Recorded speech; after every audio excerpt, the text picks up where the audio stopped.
திண்டிவனம் வன்னியர் சங்க அலுவலகத்திற்கு வரும் 17ஆம் தேதி அன்புமணி வருகை தரவிருந்த நிலையில் ராமதாஸ் ஆதரவாளர்கள் அலுவலகத்திற்கு பூட்டு போட்டனர். அன்புமணி ஆதரவாளர்கள் அதற்கு எதிர்ப்பு தெரிவித்ததால் மோதல் ஏற்பட்டது. இது தொடர்பான காட்சிகளை தற்போது நாம் பார்த்து வருகிறோம். மேலதிக விவரங்களோடு செய்தியாளர் சிவச்சந்திரன் இணைகிறார். சிவச்சந்திரன், என்ன நடந்தது?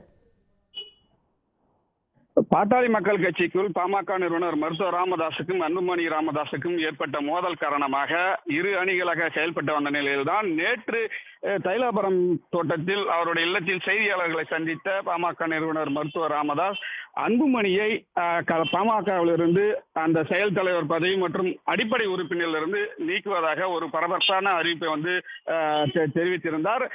இந்நிலையில்தான் தற்போது அவர் நீக்கப்பட்ட நிலையில் திண்டிவனத்துல திண்டிவனம் அதாவது விழுப்புரம் சாலையில வன்னியர் சங்க அலுவலகம் உள்ளது. ஆண்டுதோறும் பாத்தீங்கன்னா செப்டம்பர் அதாவது வரும் 17ஆம் தேதி அதாவது வன்னியர்கள் இடஒதுக்கீடு போராட்டத்தில் உயிர் நீத்த 21 பேருக்கான அஞ்சலி செலுத்த நிகழ்வு நடைபெறும். இந்த ஆண்டும் வரும் 17ஆம் தேதி நடைபெற உள்ளது. இதற்காக இரு தரப்பும் அதாவது ராமதாஸ் தரப்பும் அன்புமணி தரப்பும் தனித்தனியாக காவல்துறையில அனுமதி கேட்டு ஏற்கனவே விண்ணப்பம் கொடுத்திருந்தா இரு தரப்புக்கும் காவல்துறையும் அனுமதி கொடுத்துள்ளது. இந்நிலையில் தான் சற்று முன்னர் ராமதாஸ் ஆதரவாளர்கள் அந்த வன்னியர் சங்க அலுவலகத்தை பூட்டு போட்டதாக தெரிகிறது. இதற்கு அதாவது அன்புமணியின் ஆதரவாளர் அதாவது மாவட்ட செயலாளர் மோபா சங்கர் தலைமையிலான அந்த நிர்வாகிகள் அங்கு வாக்குவாதத்தில் ஈடுபட்டனர். அதனைத் தொடர்ந்து ராமதாஸ் அணி மாவட்ட செயலாளர் ஜெயராஜ் தரப்பும் இரு தரப்பும் அங்கு கைகலப்பாகி மோதிக்கொண்டனர்.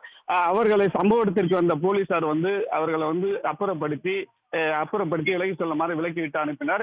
இச்சம்பவம் அங்கு பரபரப்பாக காணப்பட்டது. இந்நிலையில் தான் தற்போது இரு தரப்பும் மீண்டும் திண்டிவனம் காவல் நிலையத்தில் புகார் அளிப்பதற்காக தனித்தனியாக இரு குழுக்களாக அங்கு நின்று கொண்டிருக்கிறனர். சம்பவம் அந்த பகுதியில் பரபரப்பு ஏற்படுகிறது. நேற்று அன்புமணி நீக்கப்பட்ட நிலையில் இன்று இரு தரப்பும் மோதிக்கொண்ட சம்பவம் அந்த பகுதியில் பெரும் பரபரப்பை ஏற்படுத்தியுள்ளன. விவரங்களுக்கு நன்றி சிவச்சந்திரன்.